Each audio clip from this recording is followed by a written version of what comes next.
Qu'est-ce que la santé mentale ?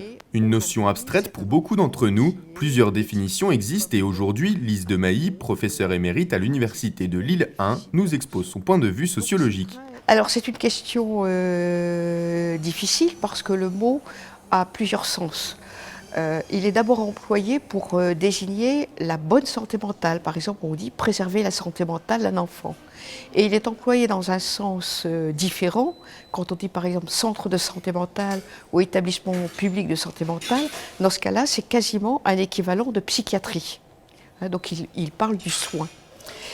Il y a aussi un sens plus militant, où on dit remplacer le paradigme de la psychiatrie par le paradigme de la santé mentale. Donc là, ça désigne une orientation philosophique, éthique, idéologique, dans lesquelles le soin classique en psychiatrie serait remplacé par un soin dans la cité.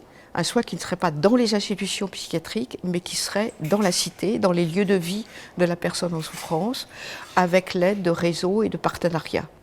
Il y a aussi le sens le plus habituel maintenant, quand on dit les politiques de psychiatrie et de santé mentale ajoute une préoccupation de santé publique. L'Organisation mondiale de la santé définit la santé mentale comme l'état de bien-être dans lequel l'individu réalise ses propres capacités, peut faire face aux tensions ordinaires de la vie et est capable de contribuer à sa communauté. Pour le professeur de Mailly, c'est aussi l'époque qui définit ce qu'est la santé mentale.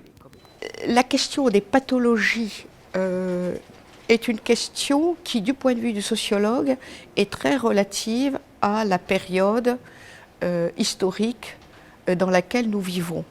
La différence entre normale et pathologique est vraiment une construction sociale, historique, culturelle.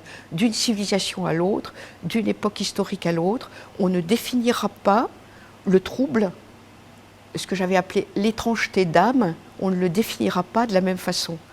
Un enfant agité, il y a 30 ans, était simplement un enfant bien vivant.